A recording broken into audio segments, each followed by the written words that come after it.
Eurobox presents The Pursuit of Belonging, written by Salma Ashtari, Shaylor.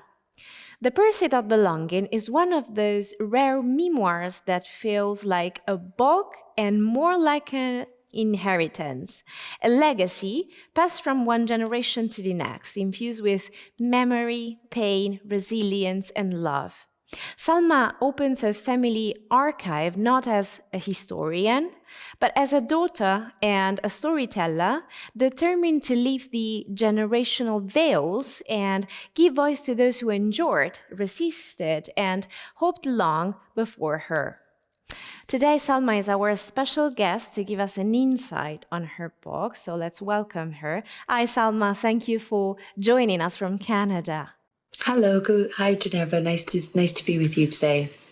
So, first of all, what was your inspiration? I mean, what inspired you to share your story with the world, and what does belonging mean to you?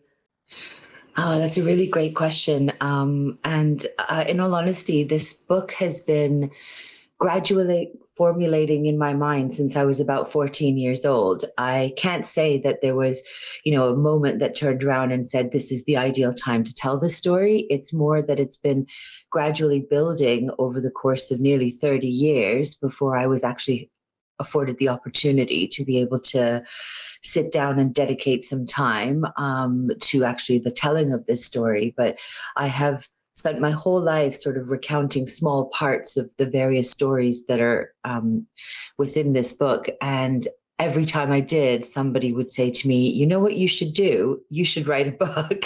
So it's been like a very organic experience, really. And as far as belonging, I think that's a really big question, and it's a very individual question because it obviously means something different to everyone.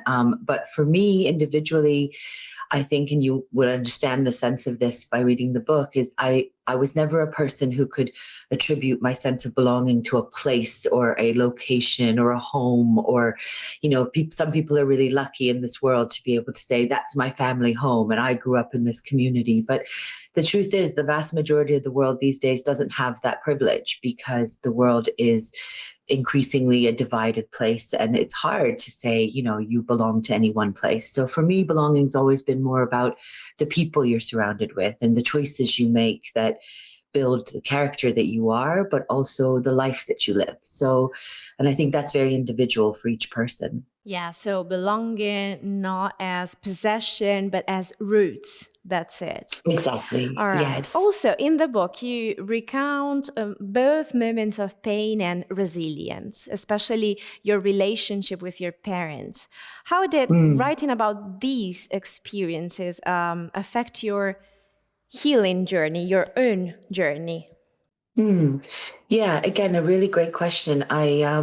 I think to my point earlier, it's and for anyone who has picked up the book and read it, it is a very raw and quite oftentimes very honest telling of a very long story of a family across 5 generations. And so there's bound to be a lot of good, a lot of bad, and some ugly in there because we all have that in our families and in our closets. So, but for me, I really, again, spent most of my life feeling like these moments were significant, like that these events that were happening weren't just in passing. It's not.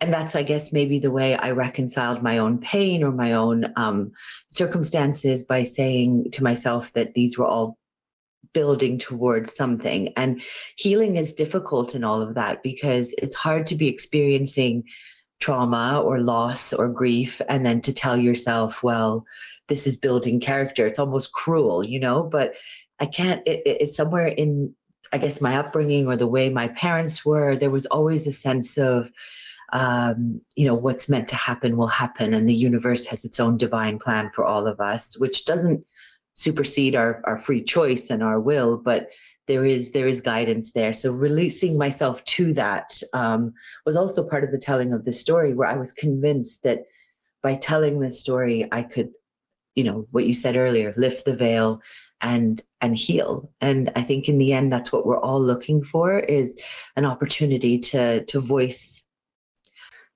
our stories and to tell them in a way that feels authentic, and then to use that as a basis for healing. I can't say I'm quite there yet, but this has been a great start. So. Right. If you could leave readers with just one message after reading this book, what would you want it to be? What would you hope it to be? I think I end the book by really trying to reflect on belonging, because obviously it's the theme of the book. But as I said in when we discussed the background of what that means to me, I'm not entirely convinced that many of us give enough time and attention to the many building blocks that build our sense of belonging. And if there was something I could leave the reader with, is that life is complicated, and it's trying, and it's taxing, and our routes to where we're going are not always linear. We don't always find a straight path to what we're looking for. But I think above all else, resilience is the key, because to not give up, and to not lose heart, and to not, find yourself in that cyclone of depression is hard. And if people can find themselves, whatever that basis of resilience is in themselves, I think that there's always something beautiful waiting at the end of that.